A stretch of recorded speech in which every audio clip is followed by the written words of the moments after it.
एक छोटे से गांव में आरिफ नाम का एक लड़का अपनी बूढ़ी माँ के साथ रहता था। उनका घर छोटा था, लेकिन उसमें मोहब्बत और अपनापन बहुत था। आरिफ रोज मेहनत करता और शाम को माँ के लिए दवा लेकर आता था। माँ हर बार मुस्कुराकर कहती, बेटा तू ही मेरी दुनिया है। गरीबी बहुत थी, लेकिन दोनों कभी शिकायत नहीं करते थे। सूखी रोटी भी साथ बैठकर खाते तो खुशी महसूस होती थी।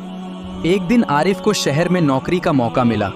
उसने खुश होकर माँ से कहा, अब हमारी जिंदगी बदल जाएगी। माँ की आंखों में खुशी भी थी और बेटे से दूर होने का डर भी, लेकिन उसने अपने आंसू छुपाकर कहा, जा बेटा, अल्लाह तुझे कामयाब करे। आरिफ शहर चला गया और काम में इतना व्यस्त हो गया।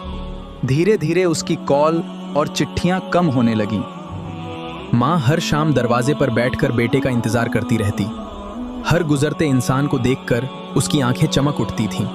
गांव वाले कहते, तुम्हारा बेटा अब बड़ा आदमी बन गया है।